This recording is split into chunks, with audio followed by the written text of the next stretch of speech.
A ver, vamos a empezar entonces en este momento. La reunión se está grabando a partir de este instante. Creo que el señor Pantoja quería comentar algo. No, le decía que sí, que le esperamos. Ah, está bien. Sí, era hasta empezar la grabación nada más y ahora ya estamos precisamente con la grabación activada. Cuéntenme, ¿alguna inquietud, alguna pregunta, alguna situación que se requiera aclarar por la revisión de la guía?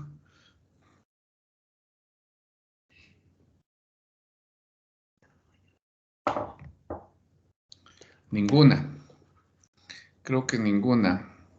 Bueno, en todo caso, vamos a continuar haciendo algunos comentarios. Me parece, háganme acuerdo, me parece que ya conversamos acerca de la NIF 10, ¿verdad?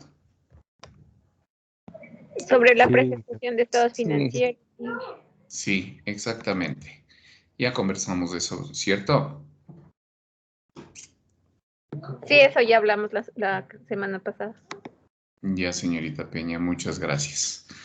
Entonces, avancemos. Incluso me parece que estuvimos ya hablando un poco. Ah, no, hasta ahí creo que nos quedamos. Sí, sí, sí. Hasta ahí nos quedamos.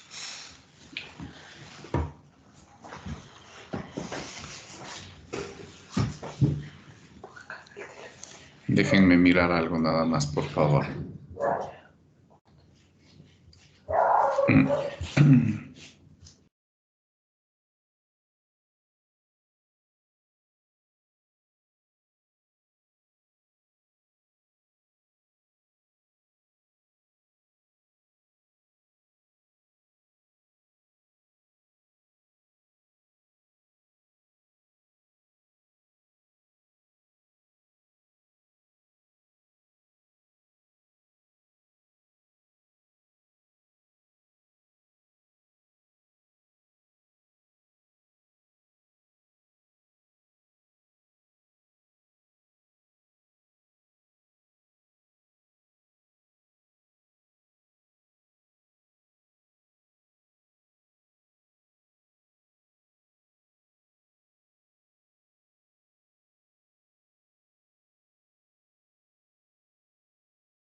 A ver, aquí tengo entonces la unidad didáctica ya y empecemos a conversar un poco acerca de la NIF 13, es decir, aquella que se refiere a la medición del valor razonable. ¿Alguien tuvo la oportunidad de leer ya algo de esto?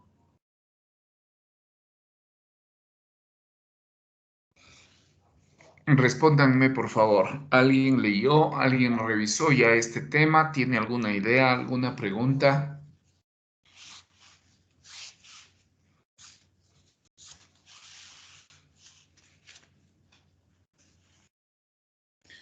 Pero al menos con el no, pero contéstenme, por favor.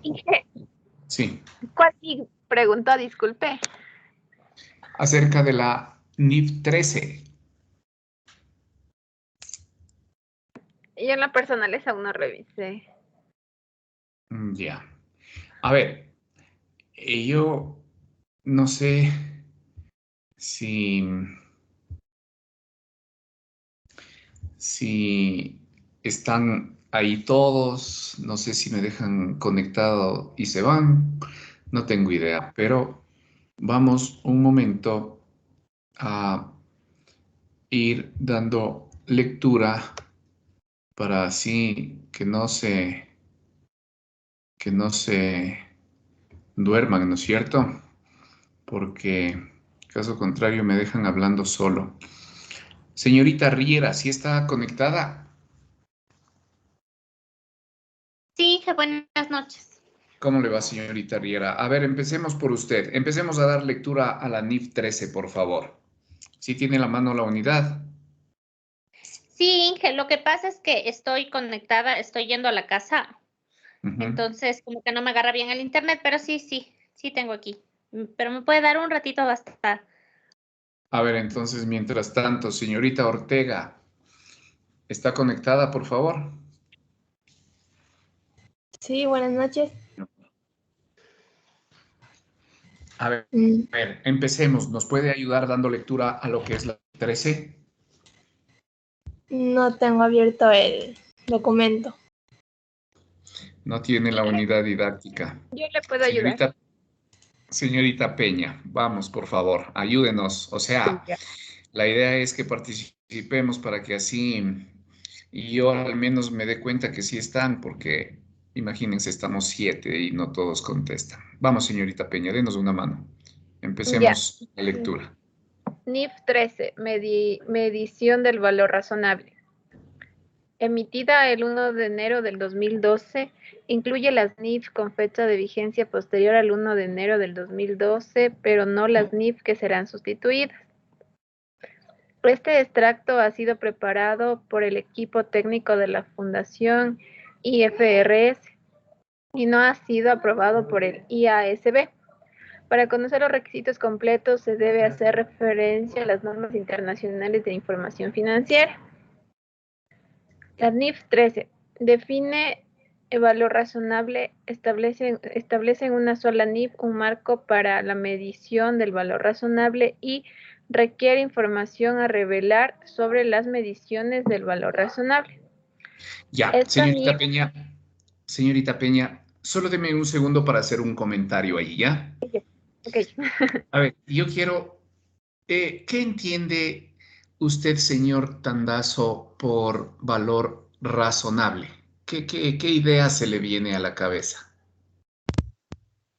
Por valor razonable es que digamos que obtengamos ese valor de acuerdo a una actividad que realicemos, digamos, como la compra de materia prima y registrar en el inventario y tener ahí lo que está, lo que entró, lo que salió y la existencia. Ya, está bien, gracias por su participación. O sea, eh, no está lo que usted dice, no está mal, pero vamos a hacer alguna aclaración ya mismo, ¿no es cierto? Sigamos teniendo criterios. ¿Qué dice usted, señor Pantoja?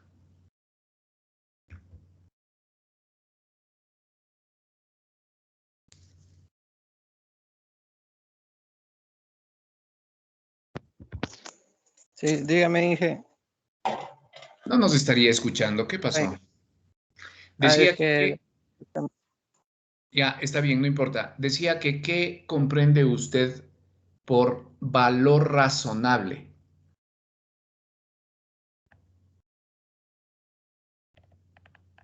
pues, bueno, lo que yo entiendo por valor razonable sería algo o sea, relacionado a la cantidad. A la cantidad. ¿Puede tal vez citar un ejemplo para así estar más claros, tal vez? A ver, déjame ver. ¿Qué se le ocurre?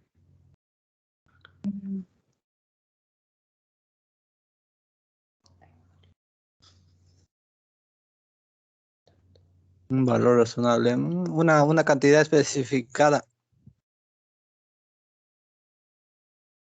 Ya, señorita Riera, que levantó la mano, por favor.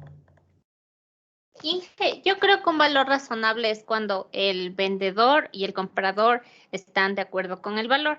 Por ejemplo, en los chicles. Perdón, por ejemplo, Dependiendo ¿en de qué? la marca, por ejemplo, con los chicles, Ya, o con los chupetes. Dependiendo de la marca, el chupete puede valer hasta 15 centavos. Ese sería el valor razonable.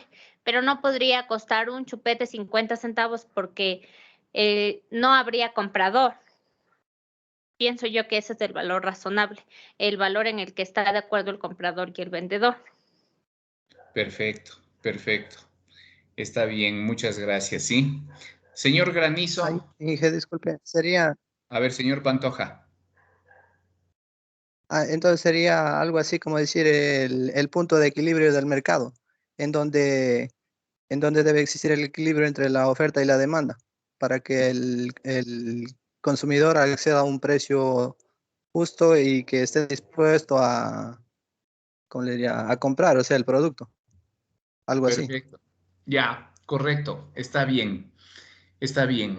Quiero los otros dos criterios. Señor Granizo, ¿qué nos puede comentar usted? Buenas noches, Inge. Bueno, yo respecto al valor razonable sería, por ejemplo, eh, digamos, al caso de una computadora, por ejemplo, sería como darle un precio que sea de acorde a lo que tiene, lo que compone la computadora, para que no exista así una elevación de precio que no esté de acuerdo el comprador, por ejemplo.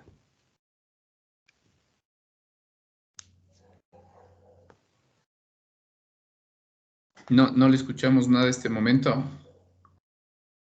¿No me escuchó, Inge? Ahí le escucho. Por Ah, ejemplo, ya. Eh, por ejemplo, en un producto que se va a vender y el comprador que esté de acuerdo con el precio que se le pone a dicho producto y que el precio también esté relacionado con lo que contiene o las características que contiene dicho producto. ya, perfecto. Finalmente, señorita Altamirano, ¿qué nos dice usted? Eh, el valor razonable es el precio que podrá pagar de un pasivo o un activo. Al igual que mi compañero, pienso que uno no se puede exceder en el valor que ya está establecido de un producto.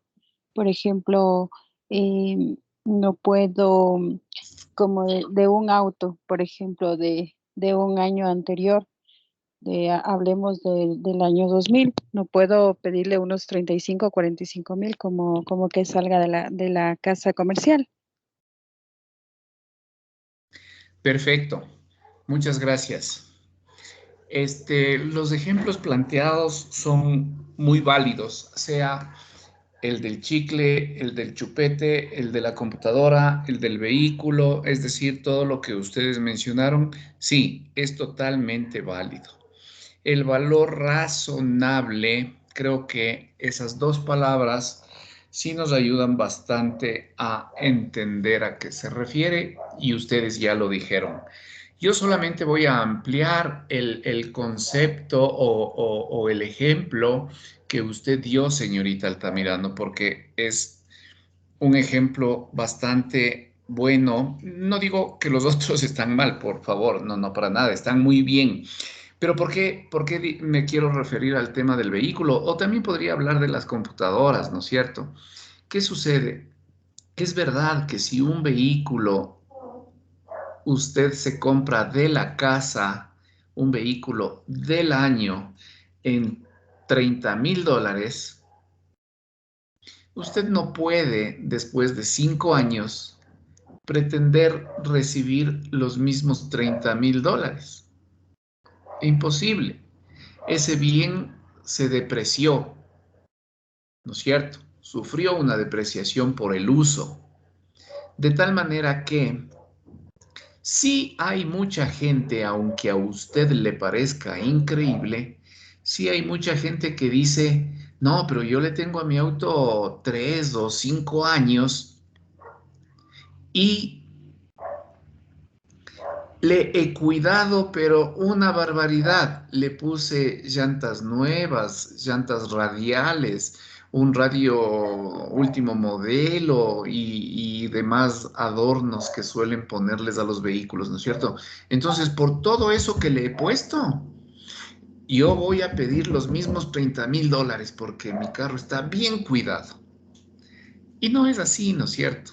No es así. El vehículo en 5 años tuvo que haber caminado, no sé, 50, 60, 70 mil kilómetros, es decir, sí se le ha usado, el motor ha funcionado por ese recorrido. Entonces todo ese uso hace que el bien baje el precio. No puede nadie pedir los mismos 30,000. Eso ya no sería razonable. Ya no es razonable. Incluso le cuento que si usted hoy compra un vehículo en $30,000 más IVA, que sería 33,600, más el IVA, ¿no? 33,600. Hoy compra usted en 33,600 ese vehículo. Y si mañana o en una semana, es decir, por hablar de un tiempo cortísimo, le quiere vender, lo máximo que le van a dar es los mismos 30,000. Eso porque tiene tal vez 100, 200 kilómetros, o sea, poquito recorrido y está nuevito el carro. Pero el mismo valor del IVA usted ya no lo puede recuperar. Ya máximo le vendería en los $30,000. Es decir, el valor que pagó por el IVA ya no lo recupera. ¿Sí? Entonces, ese es el valor razonable. Pero hablando de este vehículo, resulta que está claro que es por la depreciación que tiene ese bien, ¿no es cierto? Por lo tanto, en cuanto a los equipos de cómputo, es igualito. En vista del desarrollo tecnológico acelerado que tenemos, usted se compra hoy una máquina, una computadora, y en un año ya no es último modelo, ¿no es cierto? En un año inventaron más y mejores equipos que estos van quedando ya atrás. Y por eso incluso la depreciación es más rápida. Pero claro, yo puedo ponerle también otro ejemplo. ¿Qué pasa si usted se dedica a criar y a vender ganado? Vacas, por ejemplo, ¿no es cierto? Entonces, primero ahí depende de la raza, ¿sí? Pero como ni usted ni yo somos expertos en tema de razas de este ganado, voy a poner un ejemplo más sencillo. Una vaca, cuando recién nace, se le conoce con el nombre de ternero, ¿verdad? Sí. Sí, ¿no es cierto? Pero ese ternero no está en condiciones de dar leche todavía. Pasa el tiempo, esa vaca crece y está en condiciones de dar leche. Entonces esa vaca ya vale más porque ya es una vaca lechera. Pero pasan asimismo N años y no es que las vacas van a dar leche por toda la vida. No, pasa un tiempo y esa misma vaca es como que ya su organismo se seca en el sentido de seguir dando leche, de seguir produciendo leche. Ya no es una vaca lechera. Y cuando deja de ser una vaca lechera, se convierte ya en un ganado que hay que feriarlo, es decir, que hay que matarlo para poder vender su carne. Entonces, como becerro,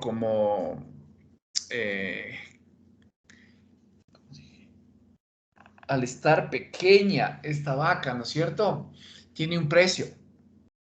Cuando crece y se convierte en una vaca lechera, tiene otro precio. Y cuando ya no produce leche, tiene otro precio. Y ahí es precisamente cuando tenemos que buscar el precio razonable. El ternero, ejemplo, verán, vale $100. Ah, pero como ya creció y eso demandó una inversión en comida, en cuidado, en medicina y todo eso, como ya creció y se convirtió en una vaca lechera, entonces ahora vale $500. Ah, pero después de unos años se secó, porque así se dice, ¿no es cierto? Se secó en cuanto a generar leche. Entonces, ahí baja el precio, pero como es grande, porque ya no es del porte de un ternero, ¿no es cierto? Sino ya es grande, más libras, más todo, pero como ya no da leche, digamos que vale 300. Entonces, mire cómo varían los precios, ¿no es cierto? 100, 500, 300. Entonces, ahí es en donde se va buscando el precio razonable, ¿sí? El precio razonable de mercado. Usted al becerro no puede salir al mercado y decir vendo en 500 cuando sabe que el promedio en todo el mercado de la venta de este ganado está en 90, en 100, por ahí. Usted no puede pedir 500. ¿Quién le va a comprar? Nadie, ¿no es cierto? Tampoco es correcto que pida $10. Tampoco es correcto. Entonces, el valor razonable, los 100 que le acabo de decir.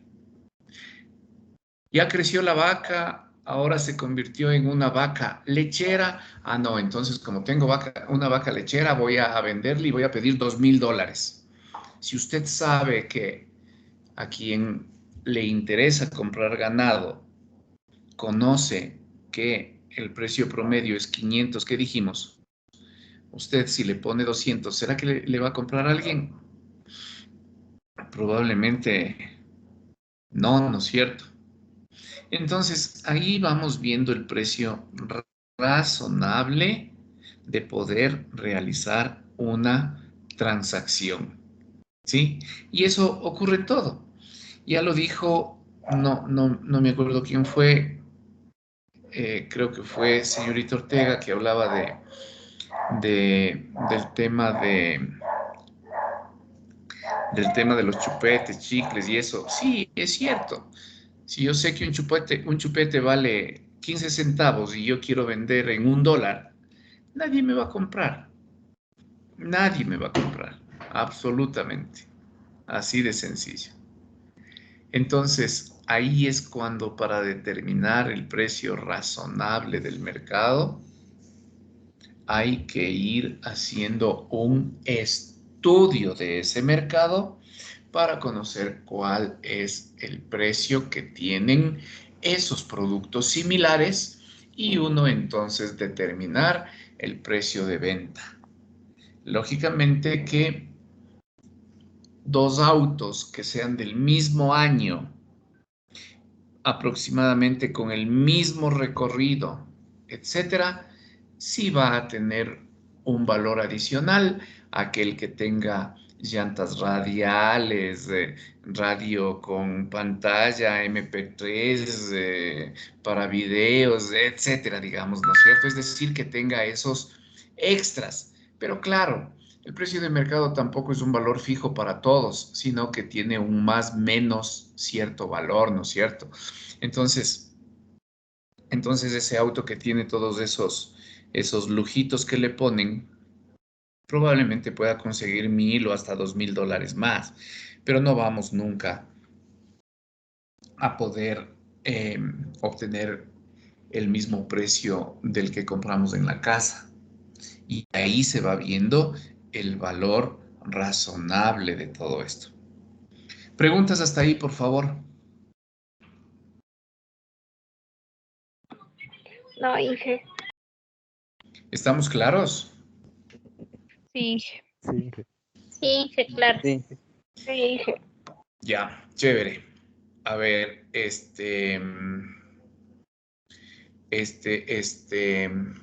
a ver, ¿quién más nos ayuda leyendo? La señorita Peña ya leyó una parte. ¿Quién más? ¿Ya están con la unidad, con el documento a la mano? Señorita Peña, leamos un poquito más, ¿ya? A ver, Esta NIF se aplicará cuando otra NIF requiera o permita mediciones a valor razonable o información a revelar sobre mediciones a valor razonable. Y mediciones tales como valor razonable menos costos de venta basados en el valor razonable o información a revelar sobre esas mediciones, excepto en circunstancias específicas. Sigamos nomás un poquito más. Los requerimientos sobre medición e información a revelar de esta NIF no se aplicarán a los elementos siguientes. Transacciones con pagos basados en acciones que queden dentro del alcance de la NIF 2. Pagos basados en acciones, transacciones de arrendamiento que queden dentro del alcance de la NIC 17. Arrendamientos y mediciones que tengan alguna similitud con el valor razonable, pero que no sean valor razonable, tales como el valor neto realizable de la NIC 2. Inventarios o valor en uso de la NIC 36. Deterioro del valor de los activos. Hasta ahí está bien. Hasta ahí está bien. Muchas gracias.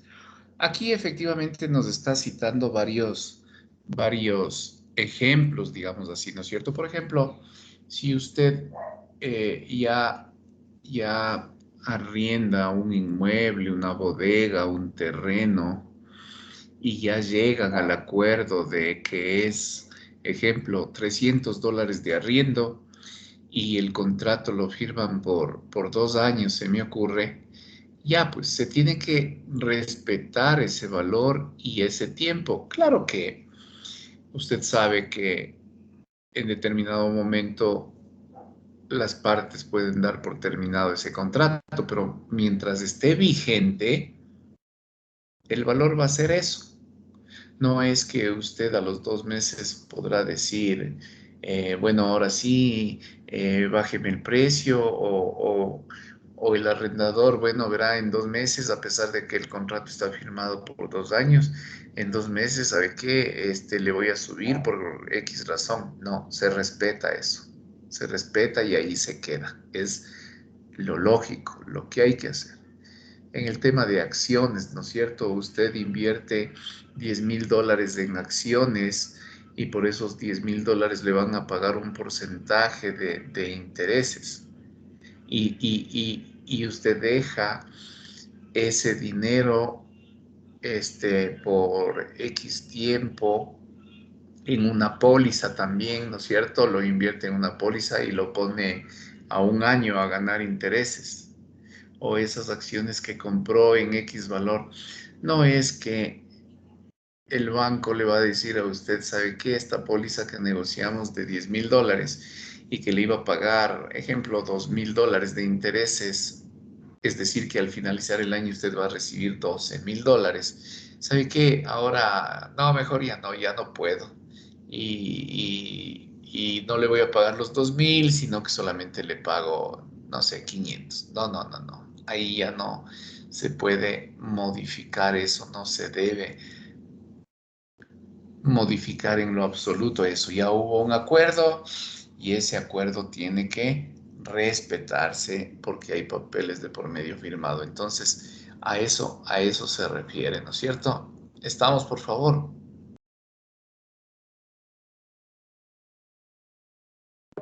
Sí, Inge. Ya. Sí, Inge. Sí. A partir de ahí, ¿quién más nos ayuda con la lectura?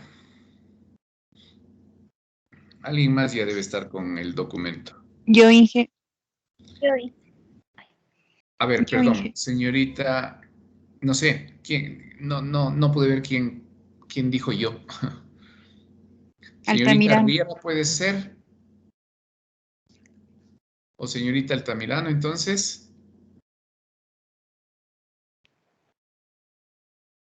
Sí, ¿Quién no hay puede? problema. A ver, señorita Altamirano, entonces, continuemos desde donde se quedó la señorita Peña, ¿ya? La información a revelar requerida por esta NIF no se requiere para los siguientes elementos. Activos del plan medidos a valor razonable de acuerdo con las NIC 19. Beneficios a los empleados. Inversiones en un plan de beneficios por retiro medidos a valor razonable de acuerdo con las NIC. 26. Contabilización e información financiera sobre planes de beneficio por retiro y activos para los que el importe recuperable es el valor razonable menos los costos de disposición de acuerdo con las NIC 36. La NIF 13 define valor razonable como el precio que sería recibido por vender un activo o pagado por transferir un pasivo en una transacción ordenada entre participantes del mercado en la fecha de la medición, es decir, un precio de salida. Esa definición de valor razonable enfatiza que el valor razonable es una medición basada en el mercado, no una medición específica de una entidad. Al medir el valor razonable, una entidad utiliza los supuestos que los participantes del mercado utilizarían al fijar el precio del activo o pasivo en condiciones de mercado presente, incluyendo supuestos sobre el riesgo. En consecuencia, la intención de una entidad de mantener un activo o liquidar o satisfacer de otra forma un pasivo no es relevante al medir el valor razonable. La NIF Perfecto. explica. Hasta ahí está bien. Hasta ahí está bien. Muchas gracias. Bien. Miren, creo que este párrafo es bastante claro, precisamente cuando en la parte inicial dice que define como el precio que sería recibido por vender un activo. Ya hablamos del vehículo, ya hablamos de la computadora, ya hablamos del ganado. El ganado para las empresas ganaderas, precisamente, ese ganado es un activo, ¿no es cierto? O pagado por transferir un pasivo en una transacción ordenada entre participantes del mercado en la fecha de medición, es decir, un precio de salida. Usted no puede por aquí, o creo que fue en el párrafo anterior, no se puede, por ejemplo, esto aplicar a lo que es el tema de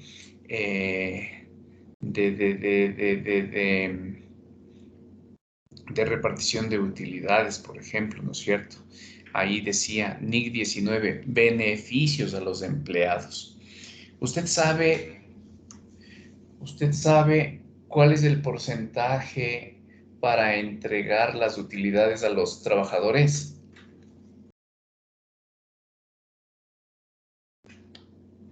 ¿El 15%?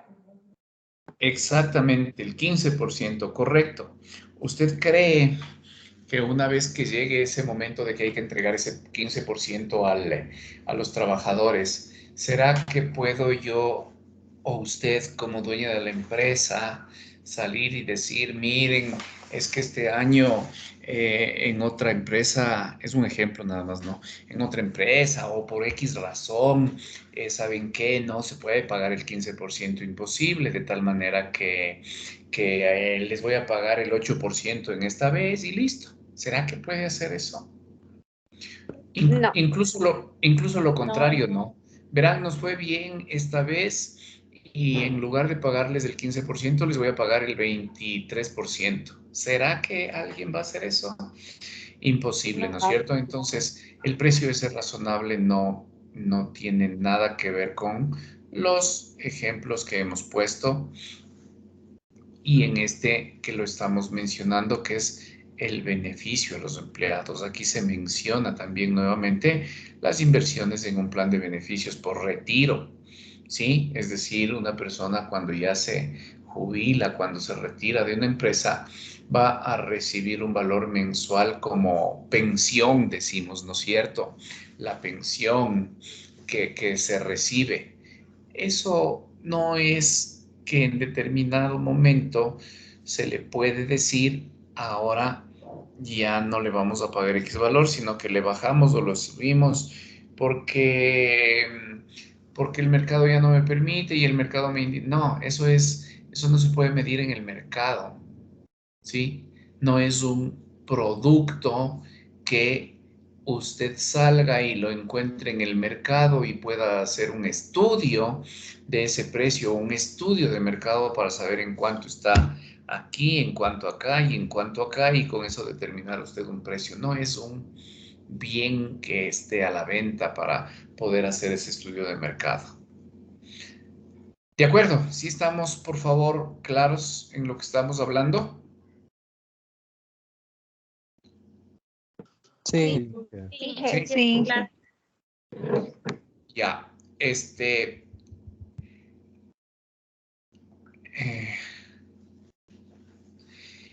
bajando un poco, porque el resto del texto habla acerca de lo mismo, es decir, del valor razonable y todo lo demás. Pero si ustedes se fijan más abajo, está la jerarquía del valor razonable, ¿no es cierto?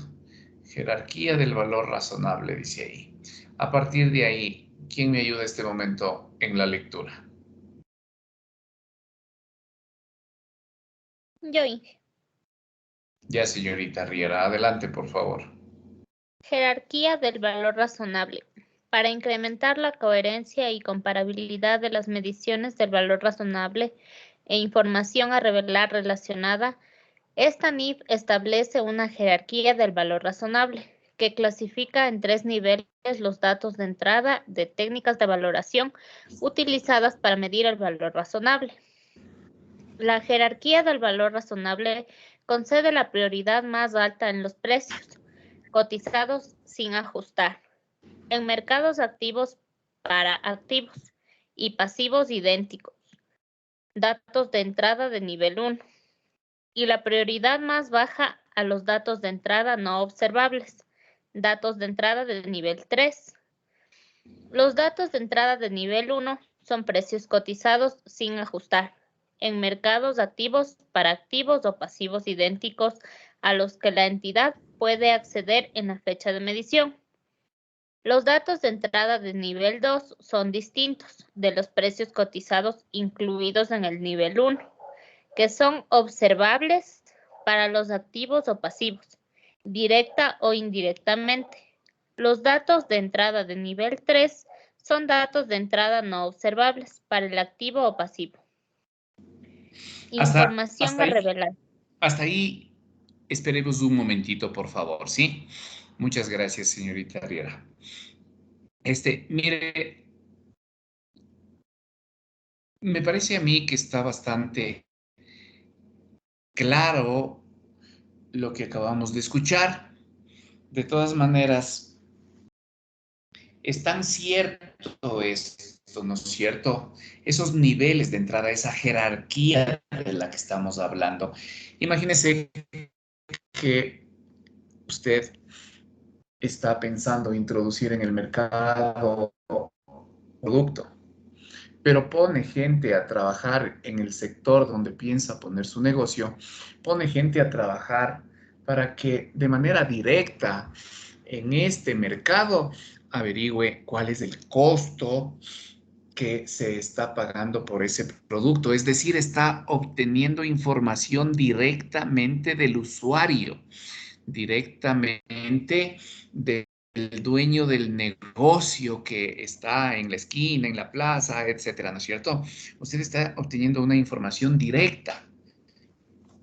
¿Sí?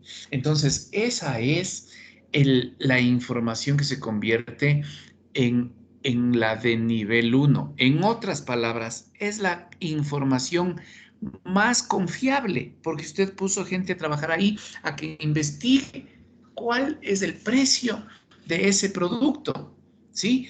En un lado puede valer $10, al lado vale, o sea, por ahí cerca vale 10.50, en otro 9.80, en otro 10.20, es decir, del estudio que está haciendo, determina que el precio de ese producto fluctúa digamos, entre 9.50 y $10.50, ¿sí? Ese es el margen en el que se mueve ese producto. Pero esa investigación que usted acaba de hacer es de nivel 1 porque está obteniendo información directa de los que participan, digamos así, en esta transacción, es decir, proveedores y clientes, ¿no es cierto? Esa es la información más confiable. El segundo nivel, como se habla ahí, usted entra al internet y empieza a cotizar cuánto vale tal producto. Ya, empieza a cotizar en unos lados un precio, en otro lado otro precio, en otro lado otro precio y así. Igual debe haber una fluctuación de X valor, es decir, un más menos de X valor, pero ya no es una información tan confiable como la primera que usted con su gente o de manera personal fue y habló con el cliente y con el proveedor para saber cuál es el costo de ese producto. Ahora es lo que dice el Internet, ¿sí? Y un poco al hablar del nivel 3, son datos, como dice aquí, no observables, es decir, ni siquiera sabemos un poco más y es decir, yo he escuchado que este vehículo debe estar en unos $5,000. Yo creo que véndele en 5,000, yo creo que eso está bien, el precio y se acabó. Entonces, ¿por qué en lugar de casi adivinar ese costo, porque no hacemos una averiguación? Vamos a las ferias de autos, vemos cuánto vale uno, otro, y así vamos determinando un precio razonable, ¿no es cierto? Pero no, en esto de los autos normalmente es así, ¿no? A ver, mi carro, yo creo que sí me dan 5,000, listo, salgo en 5,000 puntos. Tal vez está más, tal vez está menos, no sé. A mí me parece que mi carro, por lo que le he cuidado, vale 5,000 y se acabó. Entonces son datos no observables, como dice aquí, para el activo o para el pasivo, para el que sea, ¿no es cierto? Son datos no observables y por lo tanto se convierte en un nivel 3, es decir, en un dato de menor confianza que el resto. ¿Estamos claros ahí, por favor? Sí, sí. Ya. No sé si señorita Riera termina con esa parte, por favor, de la información a revelar.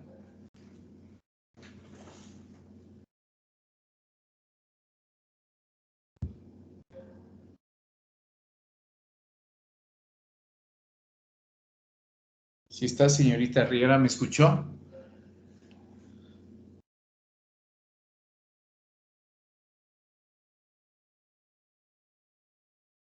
Creo que ya se fue la señorita Riera. Ah, ya, pensé que ya se fue. Internet. Concluyamos esa lectura. Ya, información a revelar. Una entidad revelará información que ayude a los usuarios de sus estados financieros a evaluar los dos elementos siguientes. Para activos y pasivos que se miden a valor razonable sobre una base recurrente o no recurrente en el estado de situación financiera. Después del reconocimiento inicial, las técnicas de valoración y los datos de entrada utilizados para desarrollar esas mediciones. Para mediciones del valor razonable recurrentes, utilizando datos de entrada no observables significativas. Nivel 3.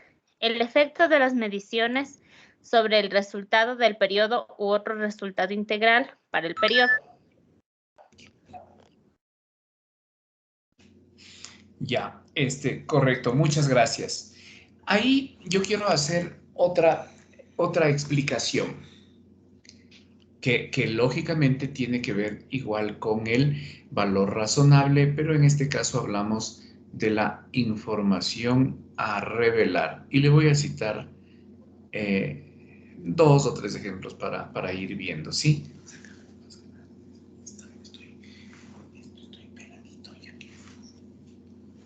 A ver, ¿qué pasa si usted en su empresa compra un auto en $30,000, ¿no es cierto? Han transcurrido 10 años y usted sigue manteniendo en sus libros que el auto vale $10,000. Es decir, no ha procedido a depreciarle y se mantiene en $20,000 ese auto. Eso no está contribuyendo a entregar una información adecuada a los usuarios. La información que emiten las empresas no es solamente válida para dichas empresas. Hay muchos interesados. Vamos a suponer el caso de la corporación La Favorita, Supermaxi, ¿no es cierto? No es solamente a los dueños de la empresa a quienes les interesa tener una información correcta, una información que se revele y que sea la adecuada, no solamente a ellos. Les interesa también mucho a los trabajadores para precisamente saber cuál va a ser su utilidad a recibir en el X año. Le interesa también al Estado, porque sabiendo que esa empresa está bien, sabe que tanto va a tener de utilidad aproximadamente y que por consecuencia el valor que va a pagar de impuesto a la renta es X valor, ¿sí? A mí me interesa como cliente del Supermaxi saber que su situación es correcta y que sigue brindando los mejores servicios y consecuentemente siendo una de las primeras empresas en el país. ¿Y por qué me interesa? Porque si tengo posibilidad de invertir, si tengo o usted tiene, ejemplo, unos $10,000, $20,000 y dice voy a invertir, voy a comprar acciones o algo así, voy a comprarlas del Supermaxi, seguro que primero va a tratar de asegurarse efectivamente de que esa empresa donde usted va a comprar acciones esté en una posición adecuada, en una situación adecuada, económicamente hablando, ¿no es cierto? Este está en buena posición. Entonces, voy a comprar esas acciones porque yo me garantizo de que al final sí voy a tener una rentabilidad de eso, ¿sí? Pero, ¿qué pasaría, como le decía hace un momento, que se ubica un vehículo de hace 10 años atrás que se compró en 20,000, sigue constando en libros 20,000? ¿Qué pasaría si se compra un inmueble valorado en $50,000 y usted lo pone en sus libros como que valió $500,000? Se va a inflar esa información de los activos, no es real y va a tener una serie de problemas, ¿no? Porque si sus activos son grandes, quiere decir, o sea, si no están a un precio razonable, primero habría que determinar cuál es la intención de hacer eso, ¿no? Podría ser una intención el hecho de hacer parecer que tenemos una cantidad de activos grande y que por lo tanto estamos en las mejores condiciones, ¿no es cierto? Tipo Big Money, ¿no es cierto? Y luego también hay cosas perjudiciales porque si usted muestra que tiene unos activos con un valor que no corresponde, eso le va a determinar que aparezca una utilidad mayor a la real y consecuentemente le correspondería pagar ese 15% en base a una utilidad que no existe. Porque no es lo mismo pagar el 15% de $1,000 que pagar el 15% de $100,000, ¿no es cierto? No es lo mismo. Entonces, todo eso tenemos que saber revisar, que saber dejar en los libros registrados los valores razonables, ¿sí? Razonables. El valor razonable del vehículo es $20,000 menos toda la depreciación de los años que tenga, y ahí sí, ya sabemos cuál es el valor razonable, ¿sí? Un bien inmueble también se deprecia, aunque el porcentaje sea menor, pero igual se deprecia, ¿no es cierto? ¿Sí?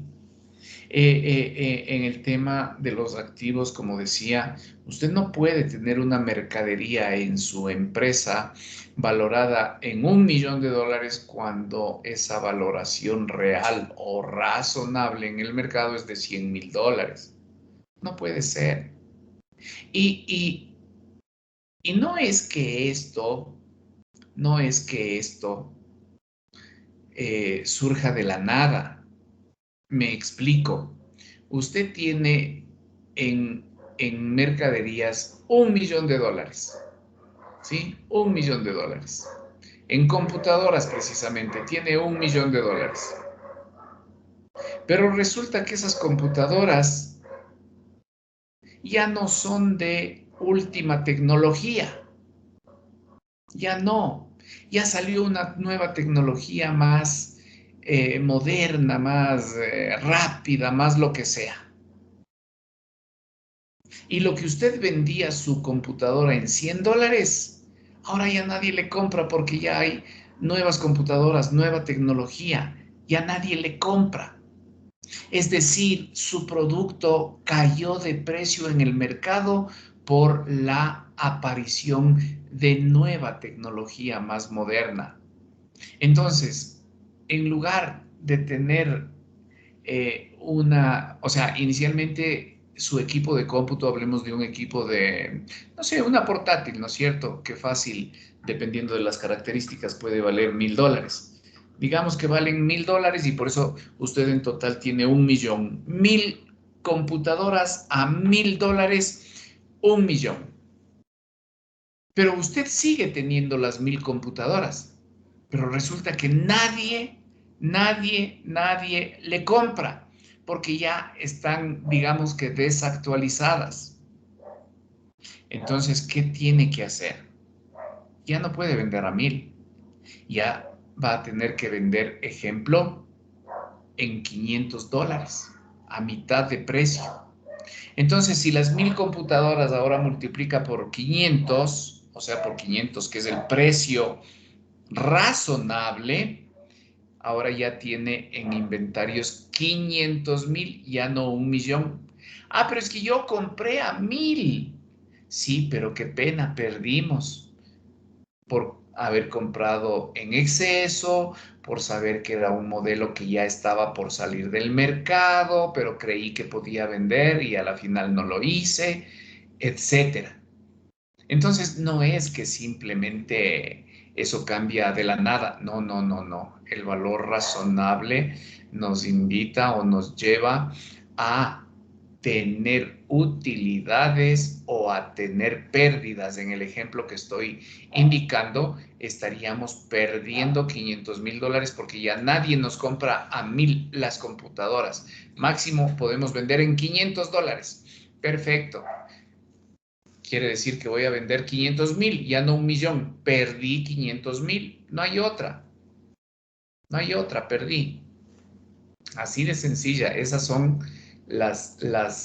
los riesgos que las empresas corren. Por eso es que hay expertos, analistas económicos, que saben medir el riesgo precisamente para con eso sugerir la compra o no de X mercadería. Hay que medir el riesgo. Pero ahí es una pérdida, ¿no es cierto? Así de sencillo, es una pérdida. Incluso en los inmuebles, usted puede perder. digamos que su empresa tiene un edificio de 4 pisos y que está valorado en $500,000 y usted le tiene en sus libros en $500,000. ¿Se acuerdan el terremoto del 16 de abril, no es cierto? En Portoviejo. ¿Qué sucede si su bien inmueble fue afectado por ese terremoto? ¿Seguirá valiendo 500,000 eso? ¿Ese inmueble? ¿Sí me escuchan? No. Eso. Ya no vale 500,000. Fue en este caso por temas de la naturaleza, lo que sea, pero se cuartió su edificio, se rompieron los vidrios, qué sé yo.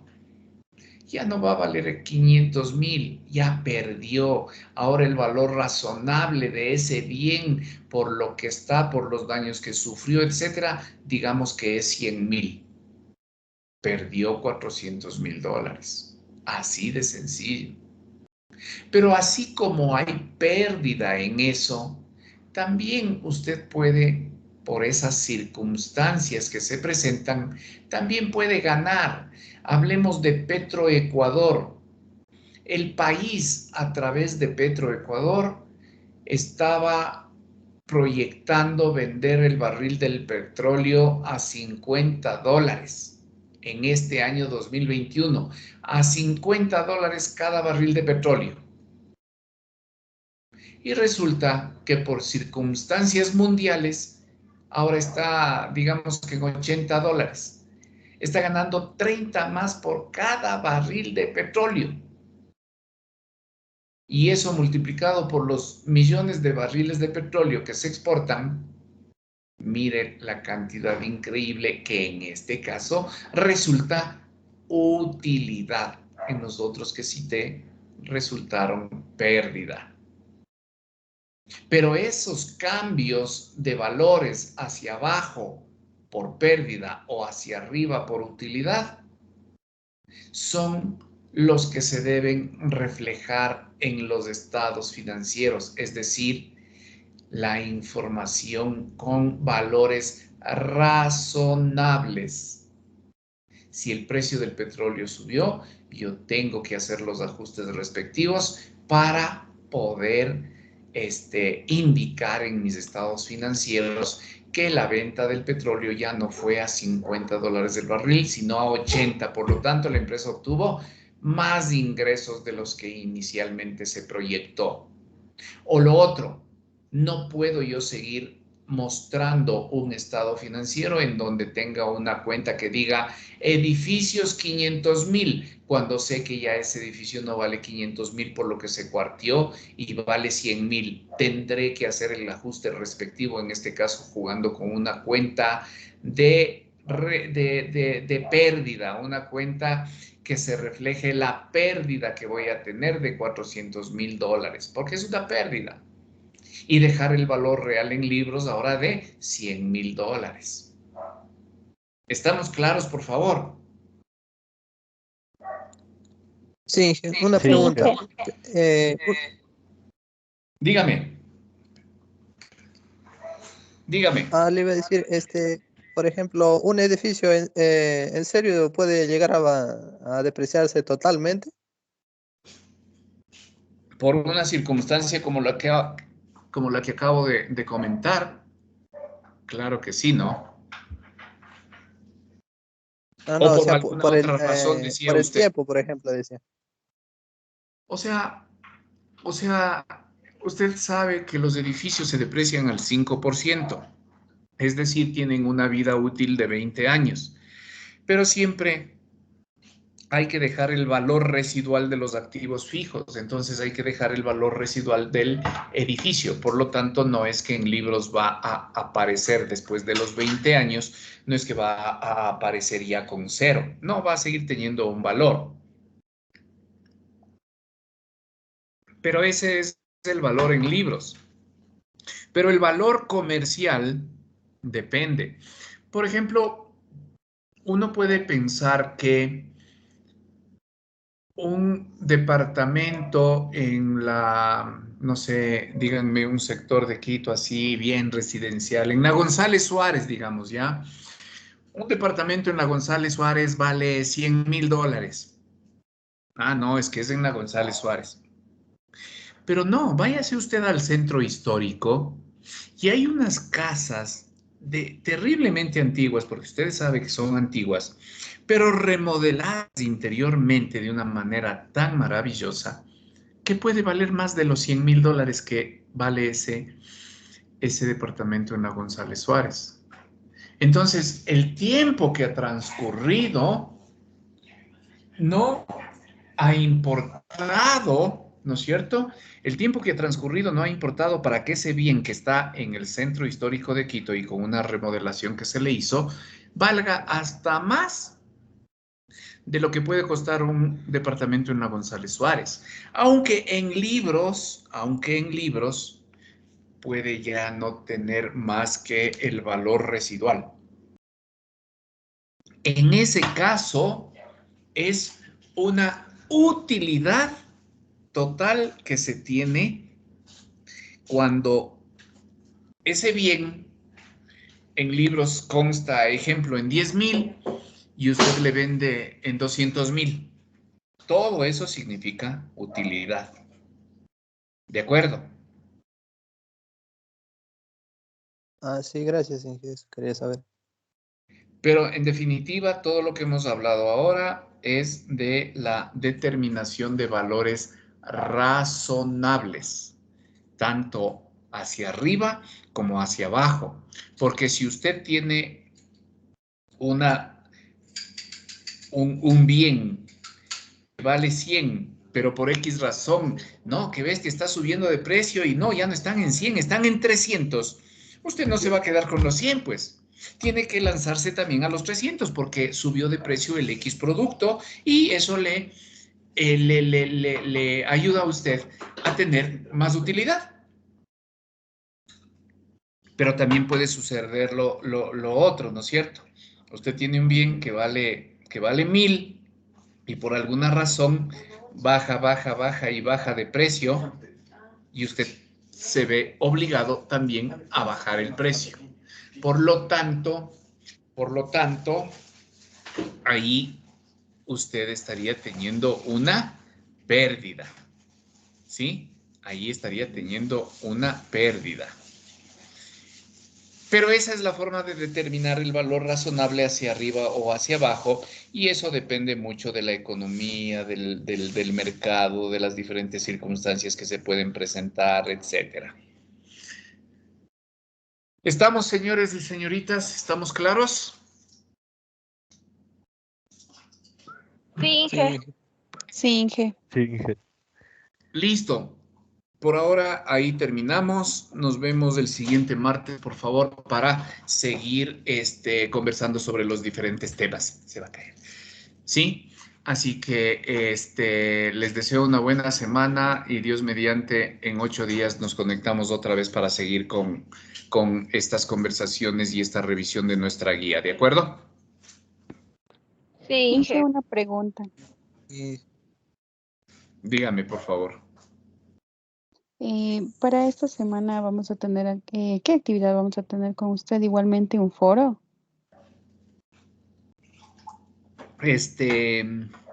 Podría ser, estoy en eso. Si es posible, ya en la misma plataforma les iré diciendo eso o simplemente ustedes ya se estarán, ya estarán verificando en la plataforma si es el foro mismo o algo así, ¿sí? No voy a poder decirles en ninguna actividad con anticipación porque a veces podría preparar algún cuestionario o cosas así. Yo más seguro es que vamos a tener un foro mismo. ¿Y por qué le digo eso? Porque todo lo que hemos visto hasta ahora es un poco, digamos así, es un poco teórico, ¿no es cierto? Y a veces hacer un cuestionario de una teoría es un poco complicado, principalmente cuando en toda la parte inicial de la guía hablamos de la historia del organismo que es el rector de la emisión de esta normativa internacional. Es lo más probable, no le aseguro totalmente, pero ya estaré ubicando la actividad que corresponda. ¿De acuerdo? Ya, Inge, muchas Ya, gracias. Inge, gracias. Listo, gracias a todos y a todas y Dios mediante seguimos conversando. Buena noche. Inge, yo le molesto.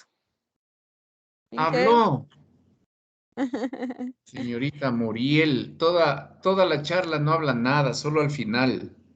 Dígame. No, y lo que pasa es que estaba llegando del trabajo porque tuvimos una reunión, ya nos van a vacunar. Entonces no tenía megas y entonces llegué ya con casi a los 20 minutos al último a la clase.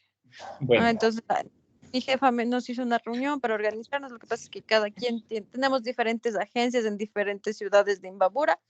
Entonces nos toca organizarnos, entonces ya no alcancé a ya. escuchar toda la clase. Bueno, Y lo cuénteme. que te consulta. Tenemos que hacer el trabajo de grupal, ¿no? De normatividad, y hay una parte en la que dice que hagamos un ejercicio práctico. En ese ejercicio práctico estamos hablando de los estados financieros. Nos tocaría hacer un ejercicio en los que incluyamos los estados financieros, ¿verdad? Permítame un segundo. A ver, aquí tengo el instructivo de trabajo y dice, actividad 1, elabore un ensayo de las siguientes características, introducción, desarrollo, conclusión, mínimo 3 páginas de la NIC 27. No hay problema, ¿no es cierto? B, elabore un cuadro comparativo y emita su opinión sobre la NIC y la NIF 1.1. Actividad 2, elabore un cuadro comparativo y emita su opinión sobre la NIC y la NIF tal. No encuentro dónde dice acerca de los estados financieros. Aquí tengo yo, Berenice. Dice, actividad 1, elabore un ensayo con las siguientes características con las siguientes características: introducción, desarrollo, conclusión, mínimo de 3 hojas. De la NIC 27. Estados financieros consolidados e individuales, y realice un ejercicio práctico. Claro, o sea, pero la NIC 27 se refiere a los estados financieros consolidados e individuales, ¿no es cierto? Ya le entendí su pregunta. Primero, usted tiene que hablar de la NIC 27 que se refiere a los estados financieros consolidados e individuales, ¿no es cierto? Usted tiene que hablar de esa NIC 27 haciendo una breve introducción, desarrollo y conclusión. Como dice ahí, mínimo 3 páginas, pero máximo 5, no más que eso, ¿sí? Correcto. Máximo las 5 páginas. Luego de eso, al haber desarrollado o leído esa introducción, desarrollo y conclusión, usted tiene que realizar un ejercicio práctico y efectivamente la NIC la NIC 27, háganme acuerdo, ¿para cuándo para cuándo hay que entregar el trabajo? De esta semana a la El otra. 22. Ajá, el 22. El 22. O sea, hoy alcanzamos a la otra reunión, pero ya estamos tarde, iba a decir para de pronto ahí hablar algo más de este tema. Pero finalmente usted tiene que adjuntar estados financieros en donde efectivamente se vea la aplicación de esta NIC 27, es decir, que se pueda ver los estados financieros consolidados. Por ejemplo, yo le pregunto algo, usted tiene una cuenta por cobrar que dice $1,000. Ya. ¿A quién tiene que cobrar esos $1,000? Perdón, no le escuché, Inge. ¿A quién tengo que cobrar? ¿Era la pregunta? Sí, usted tiene una cuenta por cobrar de $1,000, ¿de acuerdo? Ya, correcto. ¿A quién tiene que cobrar esos $1,000? Chuta.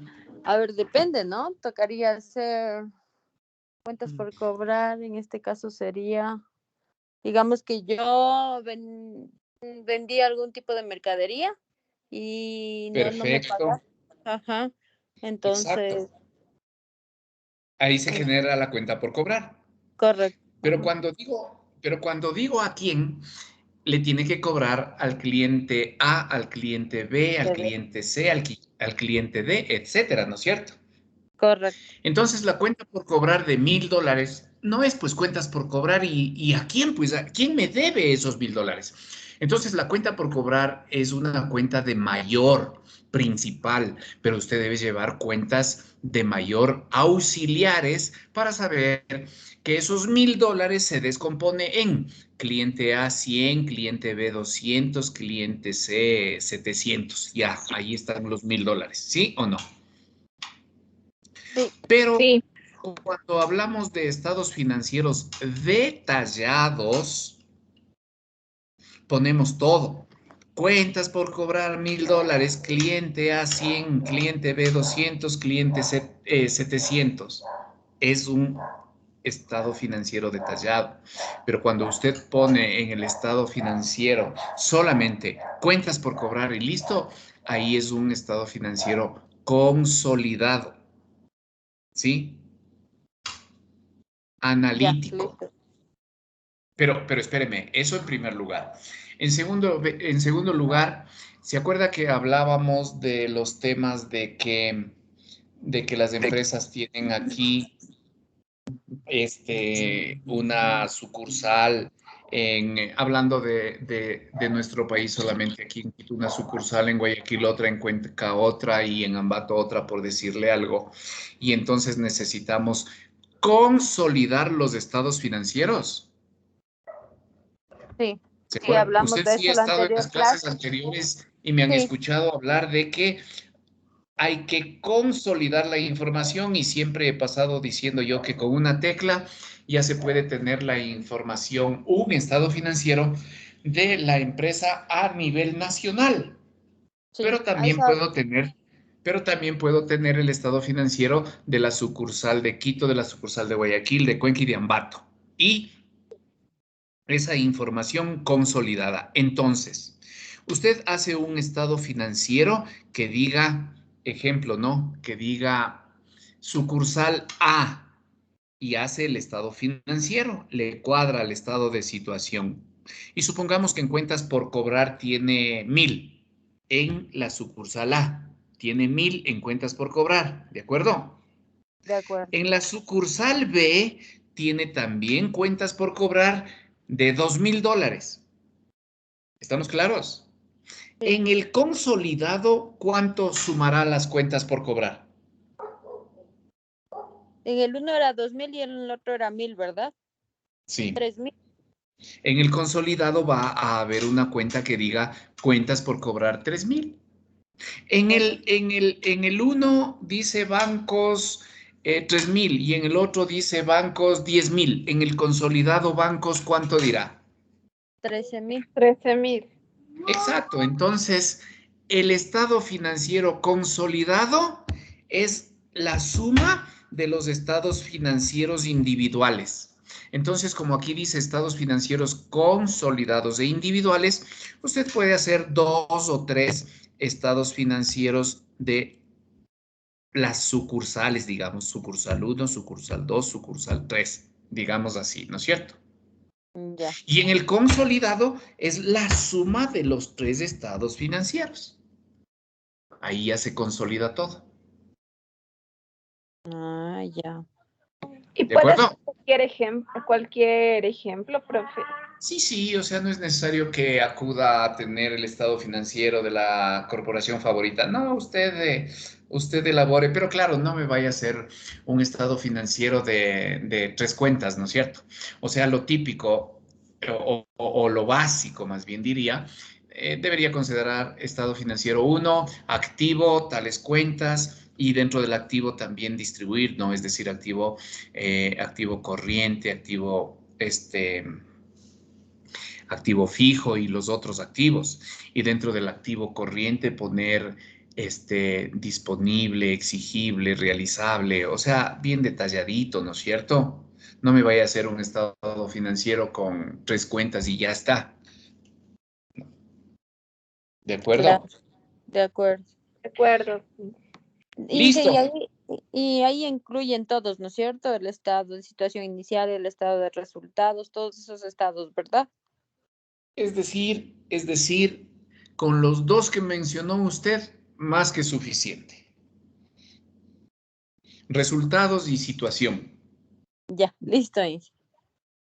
Listo. Ahora sí terminamos. Les dejo un gusto. Dios mediante estamos hablando y cualquier situación, no duden, de pronto me escriben aquí al Teams y les estaré contestando de ser necesario, ¿sí?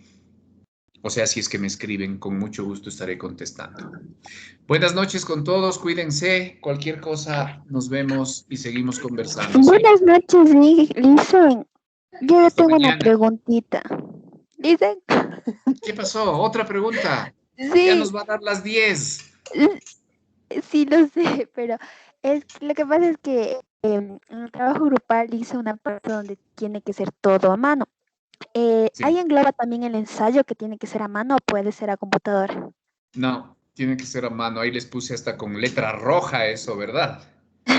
Sí, ya, esa era mi duda nomás. Sí, sí, sí. Gracias. Ahí está con letra roja. Todo tiene que ser a mano. Imagínense que son mínimo, creo que son 5 por grupo.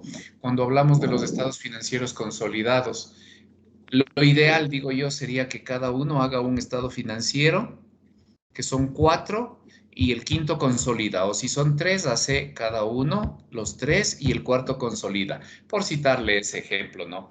Pero tiene que ser tal como está ahí, desarrollada a mano. Muchas gracias, Listen.